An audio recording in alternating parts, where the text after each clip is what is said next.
오늘은 고린도 후서 10장 1절에서 18절까지 함께 살펴볼 텐데요. 바울의 자기 변호라는 제목을 한번 잡아봤습니다.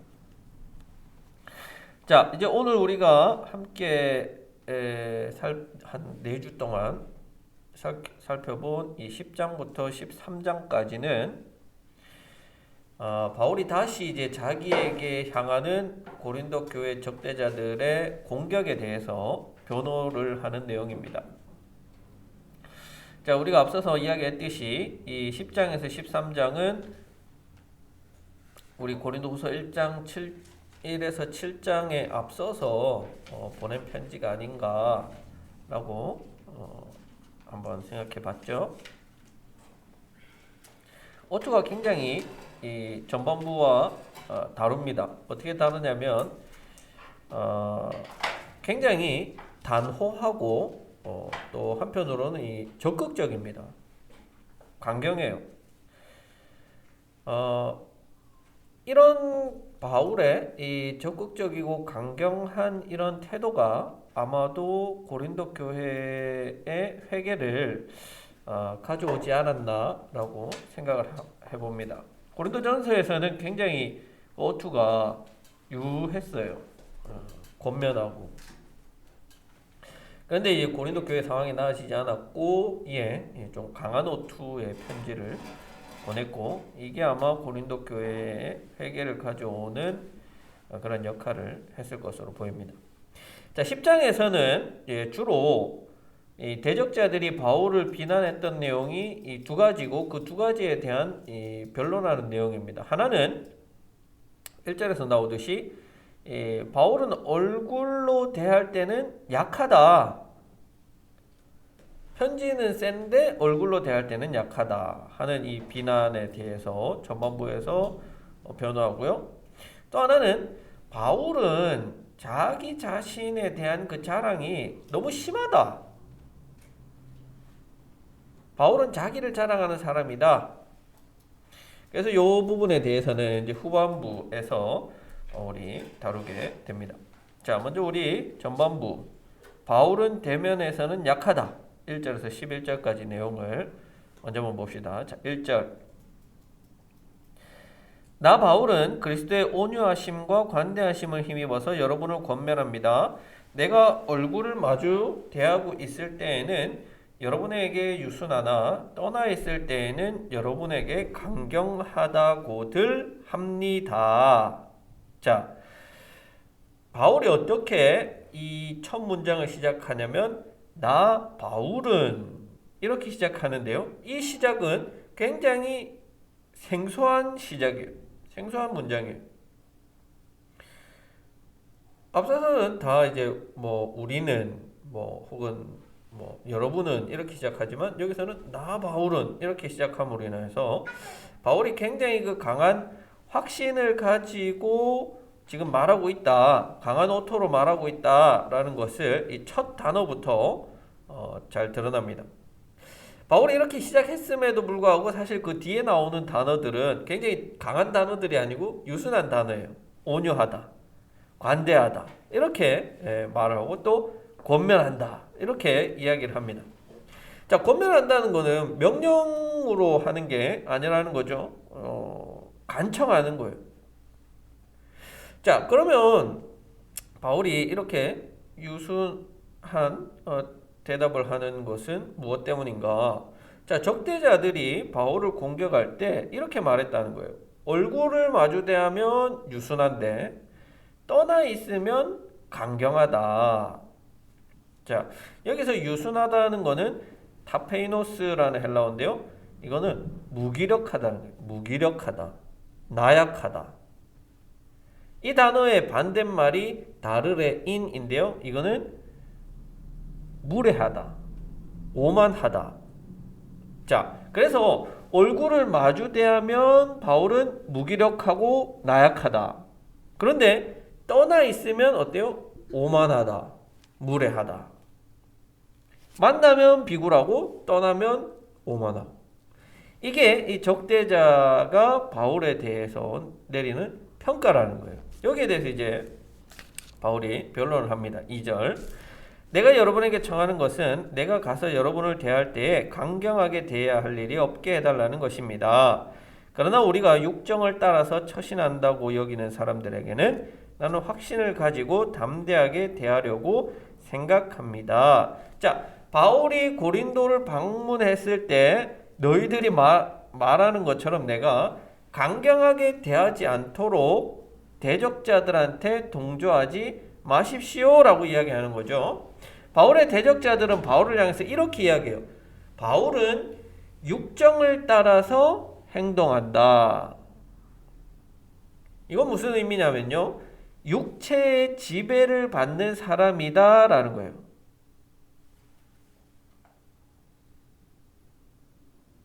앞서서 나왔죠? 바울은 어떤 사람이다? 비굴한 사람이다. 한편으로는 또 오만한 사람이다. 이게 육정을 따르는 사람의 모습인 거죠. 이렇게 육체의 정욕을 따르는 사람이라는 것, 그러니까 바울의 감정 기복이 심하다 이렇게 볼 수도 있고, 또 그 상황에 따라서 사람을 대하는 태도가 다르다 이렇게 볼 수도 있지만, 또 다른 표현으로는 육정을 따른다는 것은 영적인 사람이 아니다라는 거예요. 그 다른 말로는 바울은 영성이 없다라는 거죠. 그러니까 이 사도에게는 사실 굉장히 심한 비난인 거죠. 3절. 우리가 육신을 입고 살고 있습니다마는 육정을 따라서 싸우는 것은 아닙니다. 어느 정도 바울이 수긍해요. 뭘 수긍하느냐?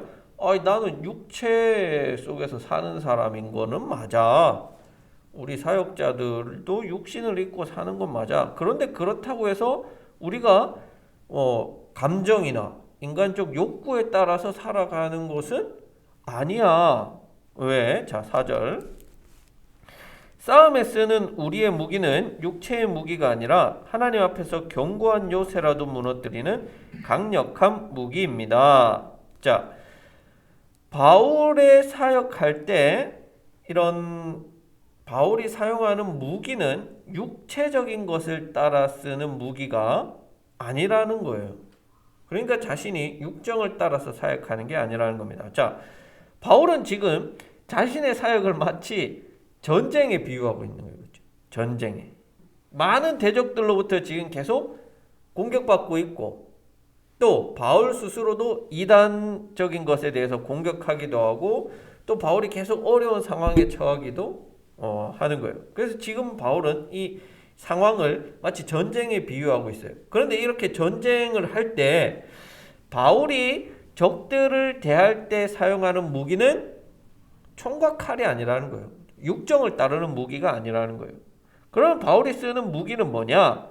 바울이 쓰는 무기는 하나님께서 사용하시는 영적인 무기들을 사용하고 있다는 거예요. 그래서 이 무기들은 사실 겉으로 보면 굉장히 약해 보여요. 별로 영향력을 발휘하지 못하는 것처럼 보여요. 그러나 실제로는 사람들의 이 강팍해진 마음을 무너뜨리는 하나님의 도구가 된다는 거예요. 하나님 앞에 견고한 요새라는 것은 하나님 앞에 사람이 마음의 빗장을 딱 걸어 제끼고 하나님의 말씀, 하나님께서 하시는 역사 어느 것도 보지 않으려고 하는 그런 태도를 비유적으로 보여주고 있는 거죠. 근데 그런 인간의 마음까지도 무너뜨리는 하나님께서 쓰시는 그 영적인 무기를 가지고 바울은 지금 전쟁에 임한다는 거예요. 5절. 우리는, 자, 4절 후반절부터 볼게요. 우리는 궤변을 무찌르고 하나님을 아는 지식을 가로막는 모든 교만을 쳐부수고 모든 생각을 사로잡아서 그리스도께 복종시킵니다. 자, 이 무기를 가졌어요, 바울은. 그러면 이 무기를 가지고 무슨 전쟁을 하느냐? 어떻게 적대자들을 대하느냐? 첫 번째는 궤변을 무찌른다. 자, 여기서 궤변이라는 것은 이 당시에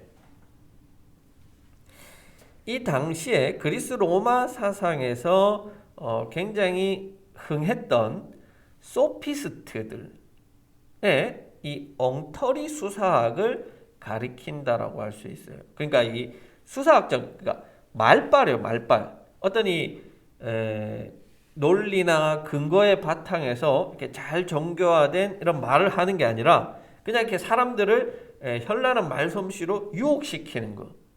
그거를 지금 무찌른다는 거예요. 그 궤변을. 자, 다른 개념으로는 이 궤변을 우리가 이렇게도 볼 수 있는 게 바울이 고린도 교회에 대해서 지속적으로 비판하고 있던 고린도 교인들이 추구했던 세상적 지혜라고도 볼 수 있겠죠. 이 궤변이라는 건. 그리스도의 지혜에 하나님의 지혜에 대적하는 세상적 지혜. 자, 두 번째는 뭐냐면 교만을 무너뜨린다는 거예요. 교만은 왜 생기느냐? 교만은 하나님을 진정으로 모르기 때문에 생기는 것이 교만이에요. 그래서 하나님을 아는 진정한 지식이 있다면 교만할 수 없게 된다는 거죠. 또 하나는 모든 생각을 사로잡는다. 자, 여기서 모든 생각이라는 것은 4절 뒤에서 나왔던 궤변과 같은 의미겠죠. 그래서 여기서 모든 생각이라는 것은 하나님의 뜻과 어긋나는 인간의 계획을 가리키는 거예요. 자, 그래서 이런 생각들을 사로잡는데요. 사로잡는다는 것은 이 당시 바울이 쓴 그 용어에 직역하면은 전쟁포로로 잡는다는 의미예요. 하나님의 뜻과 상관없이 독립하려는 인간의 이 죄악된 열망을 그리스도께 굴복시킨다는 의미인 거죠. 그러니까 바울이 사용하는 이 영적인 무기는 너희를 육체적으로 공격하고 육체적으로 어렵게 하고 육체적으로 비난하게 하는 그런 것들이 아니라 너희들이 가지고 있는 지금 잘못된 궤변, 잘못된 생각, 하나님을 대적하는 마음, 이런 것들을 다 사로잡아서 하나님 앞에 포로로 만든다는 거예요. 하나님 앞에 복종하게 만드는데 나는 하나님께서 나에게 주신 이 영적인 무기들을 사용한다. 이렇게 이야기하는 거죠. 그에 반해서 바울의 대적들은 어때요? 바울의 대적들이 바울을 공격하는 건 다 육적인 거예요. 바울은 이 외면적으로 봤을 때 말도 잘 못한다. 만났을 때는 나약하다. 이렇게 다 외면적이고 육적인 것으로 바울을 공격합니다만은 바울은 이 대적들을 향해서 그런 육적인 것으로 공격하는 게 아니라 영적인 무기들을 사용하고 있다는 거죠. 그 말은 즉 누가 육적인 사람이냐는 거죠. 바울이냐 적대자냐. 자, 6절. 그리고 여러분이 온전히 순종하게 될 때에는 우리는 모든 복종하지 않는 자들을 처벌할 준비가 되어 있을 것입니다. 자, 지금은 그런데 바울이 이런 강력한 무기를 사용하고 있지는 않다는 거예요. 그러면 바울이 이 강력한 무기를 사용할 건데 언제 할 거냐? 바울을 대적하는 대적자들에게 넘어가 있는 이 고린도 교인들이 온전히 순종하는 때, 즉 회개하고 바울 편으로 혹은 회개하고 하나님 편으로 돌아올 그때에 바울은 대적자들을 향해서 이 강력한 하나님의 무기를 사용하겠다는 거예요. 그 말은 바울은 지금 고린도 교회가 회개하고 돌아온다는 것을 그런 희망을 품고 이야기하고 있다는 거죠. 7절. 여러분은 겉모양만 봅니다. 누구든지 자기가 그리스도께 속한 사람이라고 확신한다면 자기가 그리스도께 속한 사람인 것과 같이 우리도 그리스도께 속한 사람이라는 것을 다시 한번 스스로 명심해야 할 것입니다. 자, 바울이 고린도 교인들을 만났을 때, 그러니까 방문하러 갔을 때 고린도 교인들은 바울의 뭐를 봤느냐? 영적인 부분을 본 게 아니라 외적인 부분, 드러난 모습, 드러난 상황만 봤던 거예요. 그래서 바울의 이런 외적인 모습이나 상황만 보면 바울은 사도라고 할 만하다? 아니다? 아닌 거예요. 그래서 고린도 교회의 대적자들은 스스로를 가리켜서 뭐라고 표현했냐면 그리스도께 속한 자이다. 여기서 그대로 나오는 듯이 그리스도께 속한 사람이다 라는 말을 즐겨 사용하면서 이 단어를 바울에게는 적용시키지 않았던 거예요. 이에 대해서 바울이 이야기하는 거예요. 나도 그리스도께 속한 자다. 자, 그리스도께 속한 자라는 이 표현은 아마 일반적인 그 성도를 가리키는 표현이 아니라 지금 이때에는 교회로부터 이런 특별한 위임을 받은 이 사도들을 가리키는 그런 용어인 것 같아요. 그리스도께 속한 자라는 거. 그래서 바울이 지금 이야기하고 있는 것은 너희가 교회로부터 위임받아서 사도라고 이야기하면서 나는 사도가 아니라고 이야기하는데 나도 사도가 맞다. 같은 표현이 11장 23절에 이렇게 나옵니다. 그들이 그리스도의 일꾼입니까? 나는 더욱 그렇습니다. 이렇게 나오죠. 그들이 그리스도의 일꾼이라는 표현은 이제 사도직을 가리키는 거죠. 나도 사도다. 이렇게 한 번 더 이야기합니다. 8절. 주님께서 우리에게 주신 권위를 내가 좀 지나치게 자랑했다고 하더라도 그 권위는 주님께서 여러분을 넘어뜨리라고 주신 것이 아니라 세우라고 주신 것이므로 나는 부끄러울 것이 없습니다. 자, 고린도 교인들이 바울을 향해서 비난해요. 뭐라고 비난해요? 바울은 하나님께서 주신 권위를 지나치게 자랑한다. 여기에 대한 바울의 대답은 야, 내가 좀 그렇게 했다고 하더라도 그거는 내가 너희를 세우기 위해서 한 것이기 때문에 내가 그거에 있어서 내가 결코 부끄럽지 않아. 바울이 가진 이 강력한 무기는 너희를 쓰러뜨리고 넘어뜨리기 위해서 사용하는 게 아니라 너희를 세우기 위해서 사용하는 거야. 그러나 반대로 대적자들은 파한다는 거예요. 파한다. 넘어뜨린다. 9절. 나는 편지로 여러분에게 겁을 주려고 하는 것처럼 보이고 싶지는 않습니다. 겁을 준다는 것은 이제 실제로는 위협한다는 의미예요. 자, 여기에 담겨진 이 숨겨진 의미는 뭐냐면 바울은 지금 이 편지로 고린도 교인들을 위협하려는 게 아닌 거예요. 그러면 뭐냐? 숨겨진 의도는 뭐냐? 편지로 위협하는 게 아니면 실제로 만났을 때 내가 힘을 쓸 수 있다는 거예요. 나는 하나님이 주신 그 영적인 무기를 가지고 있는 사람인 거예요. 그러니까 요 단어에 숨겨져 있는 거는 편지로 여러분을 위협하는 게 아니라 여러분을 만났을 때 나는 여러분을 위협할 만한 무기를 가지고 있는 사람이라는 거예요. 그러면 어떻게 하라는 거예요? 편지 받을 때 내가 실제로 너희 만났을 때 이 무기 쓰지 않도록 지금 편지로 받을 때 잘해라. 10절. 바울의 편지는 무게가 있고 힘이 있지만 직접 대할 때에는 그는 약하고 말주변도 변변치 못하다 하고 말하는 사람들이 있습니다. 이런 사람들에게 주는 말인 거죠. 편지로 여러분에게 겁을 주려는 게 아닙니다. 자, 대적자들이 바울을 비난하는 말인데 물론 이 앞부분에 대한 평가는 좋은 평가예요. 그렇죠? 편지로 쓸 때는 무게가 있다. 힘이 있다. 능력이 있다. 이건 칭찬인 거예요. 그렇죠? 칭찬이에요. 좋은 평가예요. 근데 약한 건 뭐냐면 직접 대면했을 때 약하다는 건데 그럼 약하다는 게 실질적으로 바울이 어떤 그 모습을 보여준 걸까? 아마 이 바울이 고린도 교회의 이런 여러 가지 잘못된 것들을 강하게 직설적으로 그렇게 아마 말을 못했던 것 같아요. 여러분 우리가 편지를 보면 알잖아요. 바울이 막 하지마 이렇게 하는 게 아니라 막 돌려서 막 이렇게 말하다 보니까 우리가 이 바울의 의도를 찾기가 어렵잖아요.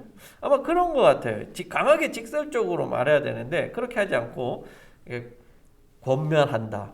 유하게 이야기하고 순하게 이야기하고 그러다 보니까 이런 평가가 나오는 것 같아요.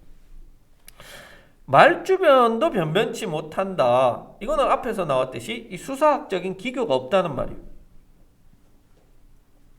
근데 또 다른 표현으로 보면 말, 영적인 말, 방언, 예언 이거를 하지 못한다라는 뜻일 수도 있는 거예요. 11절 이런 사람들은 우리가 떠나 있을 때 편지로 쓰는 말과 함께 있을 때 행하는 일 사이에는 아무런 차이가 없다는 것을 알아야 합니다. 자, 이러한 세간의 평가에 대해서 바울은 자신이 대면에서도 편지로 말하는 것처럼 무게가 있고 힘이 있는 사람이라고 자신 스스로를 지금 평가하고 있는 거예요. 그렇죠? 자, 이건 아마도 앞서서 바울이 고린도 교회를 방문하고자 했을 때 실제로는 방문을 하지 못했잖아요. 거기에 대해서 고린도 교인들이 이야기를 하고 있는 고린도서 1장과 2장에서 바울은 고린도 교회를 자기가 두 차례 방문하겠다고 이야기를 했어요. 그런데 바울이 이 약속에 대해서 지키지 않았어요. 그렇죠? 왜냐면 자기가 방문하게 되면 이거 큰일 나겠다 싶어서 안 갔잖아요.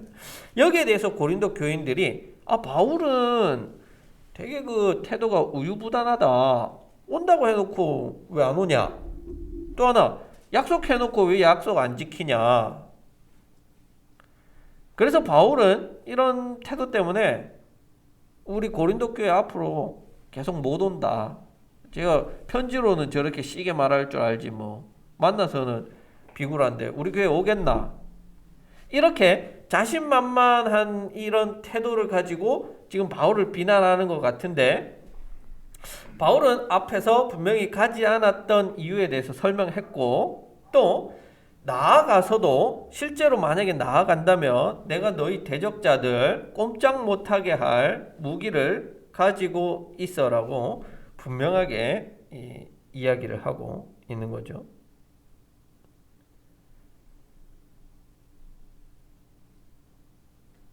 그래서 지금 이 오투가 앞에서는 굉장히 권면합니다. 관대하고 온유함 이런 것을 가지고 이야기하지만 그러니까 드러나 있는 오투는 굉장히 유한데 실제로 그 내용과 그 바울의 의도는 지금 굉장히 강한 거예요. 그렇죠?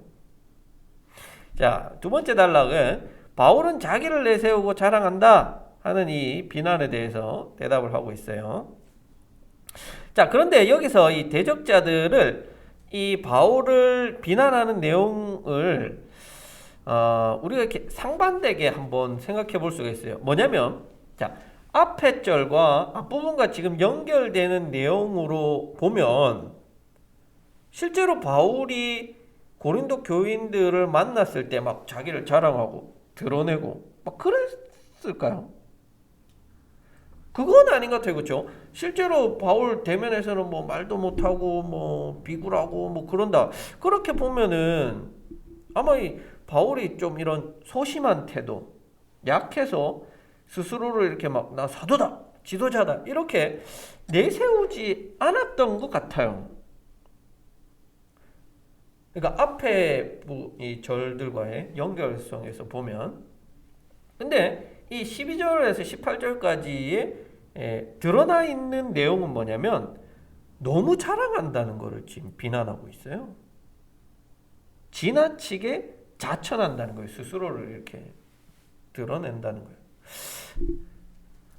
어떤 게 더 맞을까요? 제가 이렇게 여러 주석들을 봤는데 이 두 가지가 다 있어요.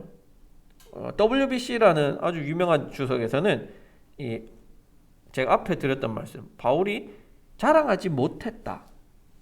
이런 내용으로 이 부분을 해석했고요. 대한기독교서에서 나오는 이 100주년 기념 주석에서는 또 너무 자랑했다. 이렇게 이제 또 해석을 했더라고요. 그래서 두 가지가 다 해석이 가능하기는 한데 아마 제 생각에는 조금 더 전자가 이런 앞에서 이야기했던 상황과 좀 더 어울리지 않나. 그러니까 바울이 자랑하지 못하는 거. 자랑하지 못했다. 지도자로 내세우지 못했다. 사도로 내세우지 못했다는 것에 대해서 비난하는 게 아닌가 싶습니다. 이제 한번 내용들을 보시면서 어느 게 더 타당한지 여러분들도 한번 판단해 보세요. 자, 12절. 우리는 자기를 내세우는 사람들과 같은 부류가 되려고 하거나 그들과 견주어 보려고 하지 않습니다. 그러나 그들은 자기를 척도로 하여 자기를 재고 자기를 기준으로 하여 자기를 견주어 보고 있으니 어리석기 짝이 없습니다. 자, 바울은 여기서 스스로를 칭찬하는 사람들, 그러니까 스스로를 자랑하는 사람들과 자신을 동일선상에 놓지는 않아요. 자, 왜냐하면 바울의 대적자들은 스스로 세운 인간적인 기준을 가지고 자신을 사도라고 이야기한다는 거예요. 그게 이제 뒷부분에 나오는 거예요. 자, 13절. 우리는 마땅한 정도 이상으로 자랑을 하려고 하지 않습니다. 우리가 여러분에게까지 다다른 것도 하나님께서 우리에게 정하여 주신 한계 안에서 된 일입니다. 자, 바울은 왜 지금 이 대적자들, 스스로 자랑하는 사람들과 다르냐? 바울에게 이 사도성이라는 것의 기준은 인간적인 척도와 기준에 따라서 세워지는 게 아니라 하나님께서 위임하신 그 척도와 기준에 따라서 결정된다라고 보기 때문이에요. 이게 이 부분에 대한 일반적인 이해예요. 자, 근데 이 부분을 우리가 이게 조금 다르게 한번 해석해 볼 수 있어요. 어떻게 다르게 해석하냐면, 자, 현재 대적자들은 선을 넘은 거예요. 무슨 선을 넘었냐면, 고린도 교회는 누구의 영역이에요? 원래는 누구의 영역이에요? 원래는 바울의 영역이에요. 누가 개척했는데? 바울이 개척했잖아요. 그런데 지금 그 바울의 영역을 넘어 들어와서 스스로를 자랑하면서 바울을 비난하고 있는 거예요. 그러니까 이러한 대적자들의 태도와 모습은 선을 넘었다. 그런데 바울은 지금 선을 넘었대요, 안 넘었대요? 하나님께서 우리에게 정하여 주신 한계 안에서 하고 있대요. 영역 안에서 하고 있대요. 바울은 선을 넘지 않았다는 거예요. 자신이 선교하고 사역하는 그 영역 안에서 바울이 자랑은 좀 했어. 근데 그 자랑은 자기 영역 안에서 한 거야. 예를 들어서 예루살렘 교회 가가지고 막 나 사도다 막 이렇게 자랑을 한 게 아니라는 거예요. 자기가 선교하고 사역했던 그 자기 교회 안에서는 어느 정도 자랑을 했다는 거예요. 그런데 이 고린도 교회에 들어온 이 다른 이 대적자는 자기 영역을 침범해가지고 자랑하고 있다는 거예요. 선을 넘은 거예요. 그러니까 정하여 준 이상으로 했다는 거예요.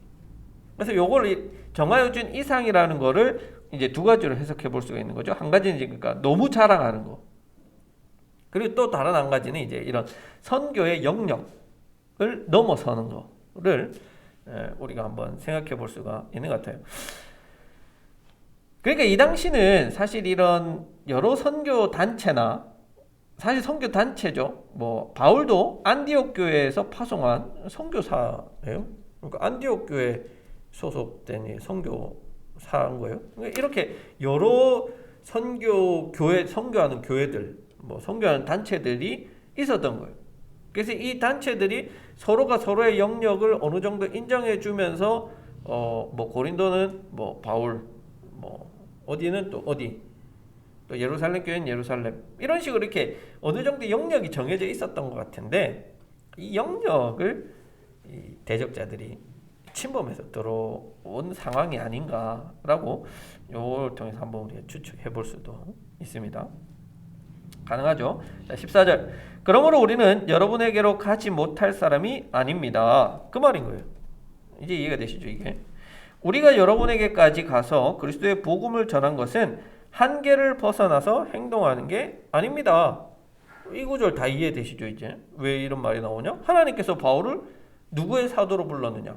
이방인의 사도로 불렀어요. 그렇기 때문에 바울이 충분히 고린도 교회 가서 사역했고 자천하고 또 복음 전파하는 게 선 넘는 게 아니라는 거예요. 한계 안에서 하나님이 정해주신 그 바운더리 안에서 충분히 한 거라는 거예요. 15절. 우리는 주제 넘게 다른 사람들이 수고한 일을 가지고 자랑하려는 것이 아닙니다. 다만 바라는 것은 여러분의 믿음이 자라남에 따라 우리의 활동 범위가 여러분 가운데서 더 넓게 확장되는 것입니다. 바울의 대적자들은 선을 넘었어요. 바울이 수고하고 노력해서 세운 고린도 교회에 들어와서 마치 그 열매들이 자신이 한 것처럼 자랑하고 있는 거예요. 근데 바울은 그렇게 하지 않았다는 거예요. 다만 바울이 지금 상황에서 바라는 건 뭐냐면 이 고린도 교회의 문제가 좀 이 대적자로 인해서 생겨난 이 문제가 해결되고 난 이후에는 고린도 교회 안에서 혹은 고린도라는 이 도시 안에서 복음의 영역이 좀 더 확장되기를 바란다. 그러니까 다른 데가 아니라 영역 안에서 확장되기를 바란다. 그렇게 이야기하는 겁니다. 16절. 우리는 여러분의 지역을 넘어서 복음을 전하는 것이 아니요 남들이 자기네 지역에서 이미 이뤄놓은 일을 가지고 자랑하려는 것이 아닙니다. 자, 계속해서 같은 이야기하는 거예요. 바울은 선 넘지 않겠다. 근데 대적자들은 지금 선을 넘었다. 그 선 넘는다는 것은 누군가가 이루어놓은 그 선교적 결과를 가로채는 행위다 라고 이야기하는 거죠. 바울은 그렇게 하지 않겠다는 거예요. 17절. 자랑하려는 사람은 주님 안에서 자랑해야 합니다. 자, 우리가 요거는 한번 봤죠? 고린도전서 1장 31절에서 나오는 것처럼 요거는 정확한 의미가 자랑하는 자는 주님을 자랑하라는 말이었죠. 주님을 자랑하라. 여러분, 우리의 인간적인 아무것도 우리는 자랑할 게 없어요. 주님 안에서라도 아무것도 자랑할 게 없어요. 주님 안에서 자신을 자랑하는 게 아니라 주님을 자랑해야 합니다. 자, 이거 보시면은 2번하고 각주돼 있죠. 예레미야 9장 2장 22절에서 24절 말씀. 우리 한번 찾아봅시다. 이 표현이 어디서 왔느냐? 바로 이 예레미야 9장에서 온 내용입니다.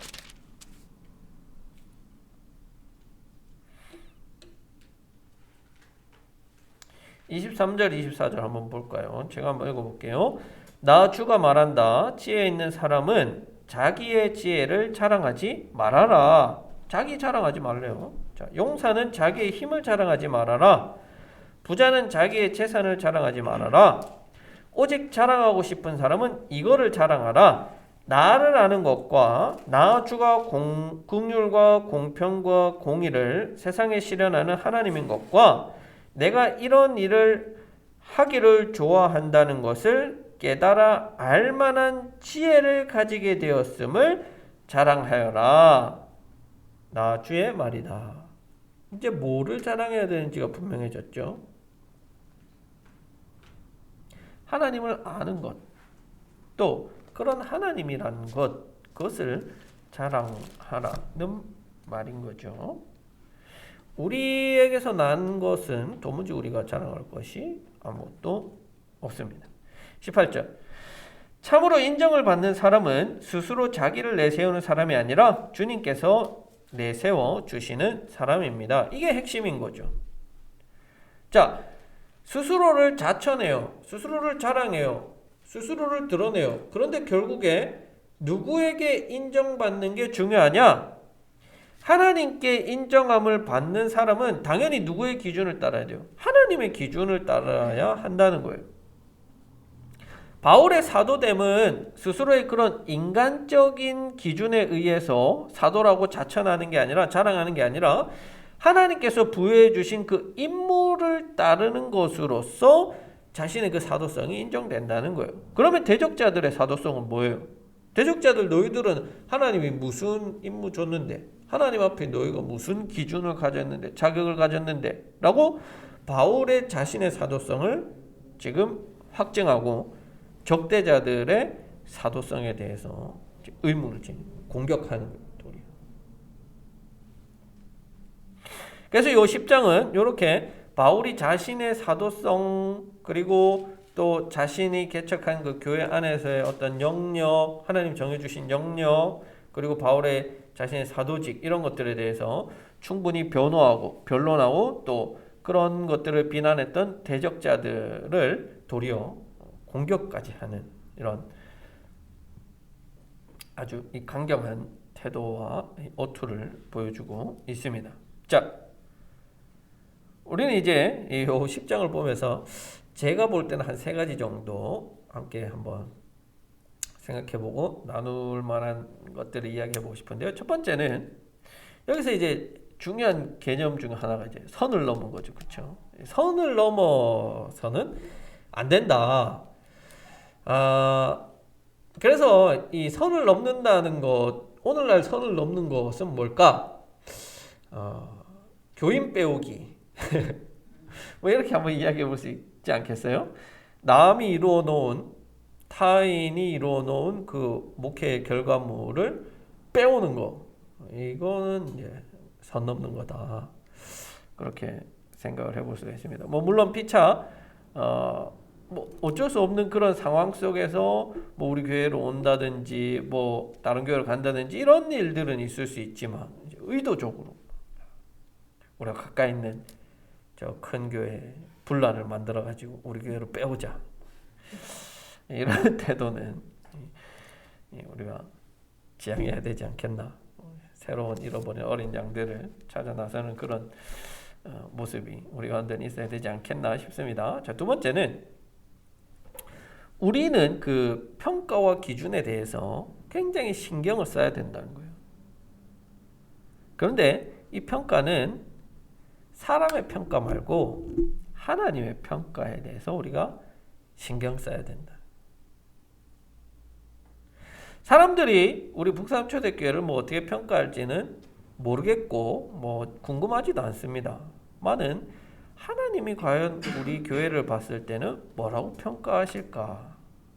저 뭐 한라산 목사 뭐 지 잘났다고 뭐 한번 해보겠다고 뭐 했는데 뭐 똑같네 이런 평가를 내리시면은 안 되겠죠. 그건 곤란하겠죠. 우리가 이렇게 새롭게 시작하는 만큼 우리가 하나님 앞에 그런 좋은 평가를 들을 수 있도록 좀 노력하는 태도들이 그러니까 다른 사람들과는 다른 그런 모습이 우리한테서는 반드시 있어야겠습니다. 마지막 3번째는 우리가 자랑할 것은 결국에는 주님밖에 없다는 겁니다. 우리 교회적으로나 우리 신앙적으로나 개인의 삶에서나 우리가 도무지 뭐 사람들 앞에서나 하나님 앞에서 드러내고 자랑할 만한 것이 없습니다. 항상 느끼는 거지만 항상 뭐 부족하고 다른 사람들과 비교해도 부족하고 다른 것들과 비교해도 항상 부족하고 연약한 우리의 모습을 고백할 수밖에 없다. 그러니까 진정으로 하나님을 아는 사람이라면, 진정으로 하나님 앞에 설 줄 아는 사람이라면, 그래서 여기서도 나오듯이 교만하다, 오만하다. 왜? 하나님에 대해서 진정으로 모르기 때문에 그 자신이 교만하고 오만한 거예요. 세상 사람들의 모습이 그렇잖아요. 하나님을 안다면, 자신의 존재 근원의 이유를 안다면 우리가 교만하기는 어려울 것 같습니다. 그래서 우리는 자랑해야 됩니다. 주님을 자랑해야 합니다. 우리 존재의 근원과 이유이신 주님을 자랑합시다.